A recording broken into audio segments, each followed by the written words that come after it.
Hi, today I will be sharing with you this Waterman Expert Fountain Pen, and this is the first edition. So from what I have seen online, the later versions are made out of a metal body, and this is made out of an acrylic.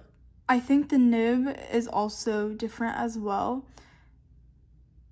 This nib on the Expert Fountain Pen first edition is a really interesting nib. It has 3 different facets almost. It's not like a traditional nib. For example, let me just pull out the TWSBI Eco. As you can see, this one is fairly flat with just the 2 edges flattened down a little bit, but this is what normal nibs usually look like. That's why this Waterman is very interesting, because the slit in the middle is the only part that is on the top level, and then the 2 flaps on the sides are wider, I guess you could say. So it looks very interesting. And there's the breather hole right there in the middle, and it is also labeled with the Waterman logo and some stripes. As you can see, my nib is a little bit damaged. I got this secondhand, and then on the back of the feed you can see it is marked with which nib size it is. Mine is marked with an L, which I think stands for large. This is about a broad nib. So the look of the Expert Fountain Pen has stayed pretty consistent other than the nib, I think, but people have had gripes about the metal body because it is a heftier pen. But if you like heftier pens, then that would be good for you. This one is on the lighter side because, as you can see, it is a thin acrylic. There is almost some translucence since the sun is shining in, but I don't know if you can tell. And of course there is a cap on the inner lid to keep from the pen drying out. And the look is very uniform. This comes in the basic colors, blue, black. This is a deep, almost burgundy red. And the cap is marked with the Waterman symbol, and so is the clip. The clip is very interesting looking. I haven't really seen clips shaped like this before, so I really like that feature of the pen. And the pen is very uniform with the black ends, and then there's a black rim here between the gold, and the rim is marked Waterman Paris and with the Waterman symbol on the back as well.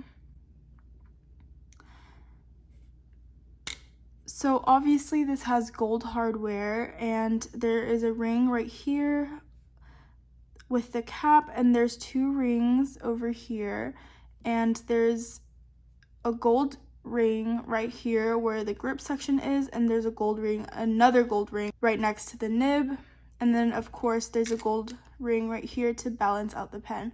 So I would say this is a very aesthetically pleasing pen. And something else that I find interesting about this pen is that it kind of tapers off to the sides of the pen. So the middle section is thicker, and then it kind of tapers off to thinner sides on both edges of the pen, which I think gives it a very interesting and quite unique look. The grip section is very comfortably sized. I think this would be comfortable for any hand size. It is a little flared, so it does taper in a little bit near the nib, and then it tapers out a little bit right here just to make the grip a little bit more ergonomic and very comfortable. I just cleaned out my Waterman, so I don't have a cartridge in there right now. I actually don't own a Waterman converter, so I've just been refilling cartridges. As you can see, there's plastic threads, and then there's plastic threads in here too. I'm gonna shine a flashlight. Hopefully you could tell, but there's a metal band in there. So this cannot be eyedropper converted because there is some sort of metal band in there, so I wouldn't feel comfortable doing that. But either way, that metal part does add a tiny bit of heft. It's not super light like a pen made of all acrylic, but it is fairly light, especially because I don't have a converter to add extra heft.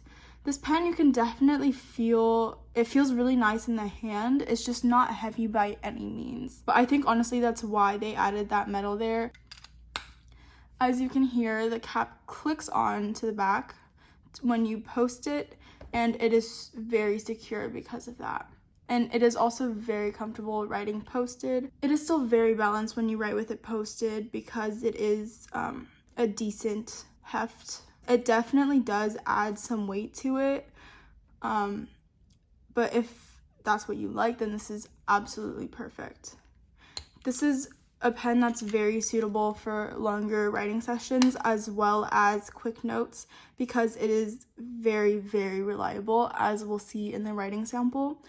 I have never had any issues with it hard starting at all. Even when I leave it for a few days or even a week, there is no issues whatsoever. This is a very reliable pen. If you want to take it around with you as your EDC, you will have no problems with it. Something else that I do want to mention is that there is an engraving right here that says Waterman, made in France. Hopefully the camera will pick that up. Alright, so I think that's about all I've had to say about this pen. I will just get into the writing sample now. I would like to note that I am dip testing it, so I won't necessarily be able to demonstrate how reliable it is. I guess you'll just have to take my word on it. I've never had any issues with the nib dragging out at all. And I'm going to ink it with this Diamine Red Dragon, which matches perfectly with this pen. I will say that the Red Dragon is a little bit of a drier ink, but as you'll see, this pen writes very wet. This is the Waterman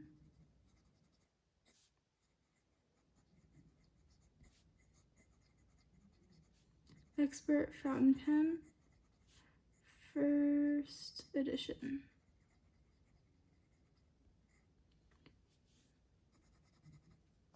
As you can see, there's a glob of ink there. It writes very wet, and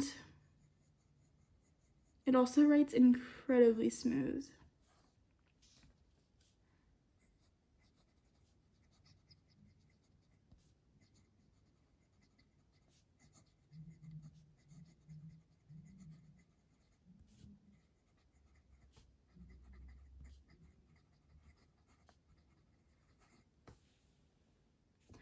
As you can hear, it is very smooth.